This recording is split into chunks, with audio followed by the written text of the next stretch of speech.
Assalamualaikum warahmatullahi taala wabarakatuh dan salam sejahtera. Saya Muhammad Khairil Haizat bin Kamal, nombor matrik P103811, pelajar siswaza program Pengajian Arab dan Tamadun Islam, Fakulti Pengajian Islam Universiti Kebangsaan Malaysia akan membentangkan kajian Minoriti Muslim di United Kingdom, Cabaran dan Survival. Pengenalan. Agama Islam tersebar ke benua Eropah seawal abad pertama Hijrah apabila semenanjung Iberia atau Andalus dibuka pada zaman Banu Umayyah. Walaupun Islam sudah lama bertapak di Eropah, jumlah penduduk Muslim di sana hanyalah 7%, iaitu 49 juta daripada keseluruhan penduduk Eropah, iaitu 735 juta orang, yang secara automatik membawa kepada minoriti. Agama Islam tidak lagi asing di United Kingdom kerana Islam merupakan agama kedua terbesar di sana. Banci pada tahun 2011 menunjukkan populasi Muslim United Kingdom seramai 2,516,000, iaitu 4.4% daripada jumlah penduduk. Metod kajian. Pengkaji menggunakan reka bentuk kajian kualitatif bagi mengumpul maklumat dan data bahan-bahan rujukan dari sumber yang tepat. Kaedah pengumpulan data berasaskan analisis kandungan. Pendekatan analisis kandungan mempunyai beberapa kelebihan, termasuklah tahap sensitivitinya ke atas kandungan teks sesuatu dokumen atau laporan. Analisis kandungan merujuk kepada penjelasan secara objektif dan sistematik terhadap maklumat-maklumat yang wujud secara tersurat. Penelitian terhadap sumber-sumber berautoriti berkaitan topik ini diteliti. Carian sumber yang dibuat secara menyeluruh meliputi buku, jurnal akademik, kajian-kajian ilmiah, manuskrip dan laman sesawang.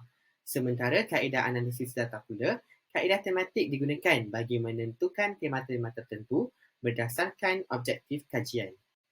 Dapatan dan perbincangan sejarah Islam di Eropah. Kedatangan Islam ke Eropah berkait rapat dengan kepentingan Afrika Utara sebagai pintu gerbang utama kejayaan Islam tersebar di sana.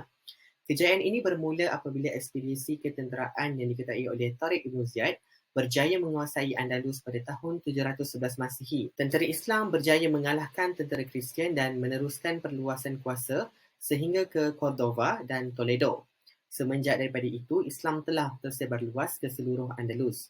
Penyebaran Islam di Andalus diperkukuhkan dengan kewujudan pemerintahan Islam di wilayah tersebut mengikut tahap-tahap seperti zaman pemerintahan gubernur, zaman pemerintahan kerajaan kecil, zaman penguasaan kerajaan Afrika Utara dan zaman pemerintahan Bani Nas yang berpusat di Granada. Granada merupakan wilayah terakhir orang Islam yang ditadbir oleh kerajaan Bani Nas sebelum jatuh ke tangan kuasa Kristian pada 1452 Masihi. Kerajaan ini berjaya menyuntik semula semangat orang Islam di Andalus semasa pemerintahan Khalifah Abdul Ar-Rahman An-Nasir. Namun, setelah banyak cabaran yang dihadapi oleh kerajaan Nas serta penyetuan antara Kastil dan Aragon melalui perkahwinan Ferdinand dan Isabella, kuasa Islam akhirnya jatuh kepada kuasa Kristian. Sejarah pembentukan minoriti Muslim di United Kingdom. Setelah Perang Plazi 1757 tamat, Bengal telah ditadbir oleh Syarikat Hindia Timur yang berpusat di Nawab Bengal. Majoriti penduduk Bengal adalah Muslim. Kumpulan Muslim pertama dengan jumlah yang besar tiba di Great Britain adalah pada abad ke-18 terdiri daripada Lascar ataupun pelayar yang beragama Islam direkrut dari benua kecil India. Antara orang Islam yang terawal datang ke England adalah Sakhedin Mahomed pada 1810 Masihi. Beliau merupakan usahawan Bengali Muslim yang mengasaskan restoran India pertama di London, Hindustani Coffee House. Antara tahun 1803 Masihi dan 1813 Masihi, 10,000 pelayar Muslim dari benua kecil India melawat bandar dan pekan pelabuhan British. Manakala pada 1842 Masihi, terdapat 3,000 pelayar telah melawat United Kingdom setiap tahun. Kemudian seramai 12,000 pelayar tiba setiap tahun di pelabuhan British pada 1855 Masihi. Pada tahun 1873 Masihi, seramai 3,271 pelayar telah tiba di Britain. Pada abad ke-19, pelayar yang datang melawat Britain meningkat dari 1,000 pelayar setahun kepada 10,000 kepada 120,000 setiap tahun sepanjang akhir abad ke-19. Pada permulaan kepada Perang Dunia Pertama, terdapat seramai 51,616 pelayar Asia Selatan yang bekerja di kapal British. Majoriti daripada para pelayar adalah berketurunan Bengali Muslim. Migrasi besar-besaran Muslim ke Britain bermula selepas Perang Dunia Kedua. Imigran dari bekas tanah jajahan British seperti India, Pakistan dan Bangladesh direkrut dalam jumlah yang besar. Demografi penduduk Muslim di United Kingdom. Populasi Muslim di England dan Wales berkembang secara konsisten setelah tamat Perang Dunia Kedua. Peningkatan ini berdasarkan kepada migrasi Muslim ke United Kingdom lebih tinggi daripada purata kadar kelahiran dan juga disebabkan segelintir penduduk Britain yang menukar agama mereka kepada Islam. Unjuran Muslim di United Kingdom menjelang 2050 adalah sekitar 13 juta orang. Jadual tersebut merupakan populasi Muslim di England dan Wales. Isu dan cabaran minoriti Muslim United Kingdom yang pertama adalah Islamofobia. Islamofobia adalah satu perasaan takut manusia terhadap sesuatu perkara berkaitan dengan agama Islam sehingga membawa kepada perasaan tidak suka kepada Muslim. Kemuncak yang menyebabkan Islamofobia berkembang di seluruh dunia adalah tragedi 11 September 2001 dan pengeboman London 2005. Organisasi Muslim melaporkan Muslim berterusan menghadapi layanan tidak adil dalam bidang pekerjaan, politik dan sentiasa menjadi bahan negatif media. Muslim dan kumpulan majoriti lain menghadapi peningkatan jumlah yang ketara dalam insiden penderaan vokal, kecaman dan ancaman fizikal, bentuk kecaman dan ugutan berbentuk metod tradisional dan lebih moden, merangkumi panggilan kecaman, panggilan telefon, pesanan yang ditinggalkan di atas kereta, surat yang dihantar ke rumah, masjid dan pusat Islam. Yang kedua, diskriminasi di tempat kerja. Muslim di United Kingdom menghadapi diskriminasi dalam bentuk tenaga kerja.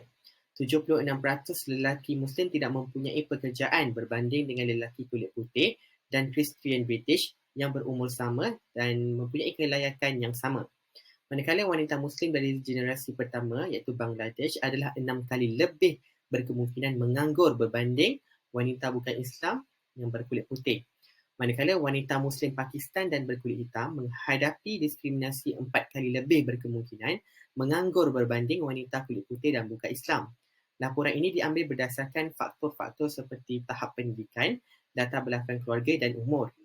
Ketiga, diskriminasi dalam politik. Ahli politik Britik menggunakan taktik kotor ketika pemilihan Datuk Bandar London 2016 terhadap pemimpin Islam iaitu Sadiq Khan. Dia dikaitkan dengan isu pengganas Islam. Pada Oktober 2017, Bob Blackman iaitu ahli parlimen konservatif telah dikritik. Beliau menganjurkan acara persidangan yang dihadiri oleh nasionalis Hindu iaitu Tapan Ghosh. Ghosh dalam ucapannya secara terang memuji penganiayaan terhadap orang Muslim di Myanmar dan memanggil Muslim dengan gelaran Al-Jihadis. Beliau menggesa agar Muslim yang bermigrasi ke Barat mesti meninggalkan Islam. Blackman menjawab kritikan yang diberikan dengan mengatakan beliau tidak kesal berkongsi pentas yang sama dengan Ghosh dan beliau turut menegaskan Ghosh bukanlah Islamofobia. Yang keempat adalah propaganda media. Media British menyebarkan stereotip negatif terhadap Islam dan menyemarakkan prasangka Islamofobia. Pada tahun 2006, beberapa menteri kabinet British telah dikritik kerana membantu menyebarkan semangat anti-Muslim terhadap masyarakat awam iaitu dengan menyalahkan Muslim atas isu-isu integrasi. Media di United Kingdom juga didapati kerap memaparkan insiden yang membawa impak Islamofobia seperti The Sun, The Times dan The Daily Mail. Survival minority Muslim di United Kingdom. Yang pertama, penubuhan masjid. Kebanyakan masjid yang dibina setelah tamat Perang Dunia Kedua di Britain terdiri pada aliran Sunni. Penubuhan masjid menjelang 2007 meningkat sehingga 15,000 masjid dan disebabkan jumlah umat Islam di United Kingdom yang semakin ramai. Masjid pertama yang dibina di United Kingdom adalah Masjid Shah Jahan di Woking pada tahun 1889 Masehi. Dalam tahun yang sama, Abdullah Kulain menubuhkan sebuah masjid di sebuah teres di Liverpool. Masjid ini dikenali sebagai Liverpool Muslim Institute. Masjid pertama yang dibina di London adalah Masjid Fals pada tahun 1924. Yang kedua adalah penganjuran aktiviti keagamaan. The East London Mosque menyediakan perkhidmatan yang meliputi latihan ICT, kelas bahasa Inggeris, Junior Muslim Circle, halaqah Sabtu ataupun dialog dan madrasah. Penglibatan masyarakat dalam aktiviti agama telah meningkat seperti solat 5 waktu dan solat Jumaat. Manakala bagi Masjid The Baitul Futuh, selain solat, perkhidmatan kepada masyarakat luar termasuk persidangan keamanan tahunan, lawatan sekolah dan acara komuniti seperti hosting BBC Radio for any question diadakan. Pusat untuk kempen kesetiaan, kebebasan dan keamanan dalam rangka supaya Barat mengakui Islam sebagai agama yang damai dan untuk meningkatkan integrasi Muslim dengan non-Muslim. Cambridge Central Mosque, masjid ini mempunyai taman yang bercirikan ketamadunan Islam. Selain itu, masjid ini membuka pameran berkaitan warisan saintifik tamadun Islam antara abad ke-9 dan ke-16. Masjid ini juga menyediakan pembelajaran Al-Quran dan Al-Hadis yang diketuai oleh Imam Sajid Nakic. Yang ketiga adalah penubuhan persatuan, Union of Muslim Organisation yang ditubuhkan pada 1970. Ia bergerak aktif di Britain dan menjadi penghubung di antara persatuan-persatuan Islam yang lain. Islamic Foundation ditubuhkan pada 1968 di Leicester yang menguruskan bahan penerbitan dalam bahasa Inggeris. Muslim Women Association ditubuhkan pada 1962 yang menangani masalah wanita Muslim dan anak yatim. Untuk Muslim Educational Trust ditubuhkan pada 1966 dan memberi fokus kepada pendidikan Islam untuk kanak-kanak. Kesimpulan, dapatlah disimpulkan bahawa kajian ini menunjukkan situasi sejarah pembentukan minoriti Muslim di United Kingdom serta isu dan cabaran yang dihadapi mereka sepanjang berada di sana seperti Islamofobia, diskriminasi di tempat kerja, politik dan propaganda media. Selain itu, kita dapat lihat survival masyarakat minoriti Muslim iaitu bagaimana mereka bertahan untuk mempertahankan agama Islam dari diceroboh oleh pihak-pihak yang tidak bertanggungjawab seperti penubuhan masjid, penganjuran aktiviti keagamaan dan kewujudan persatuan-persatuan Islam. Walau bagaimanapun, masih terdapat ruang untuk penambahbaikan kerana kajian ini menggunakan metodologi kualitatif yang mempunyai kelemahan tersendiri. Sekian, terima kasih.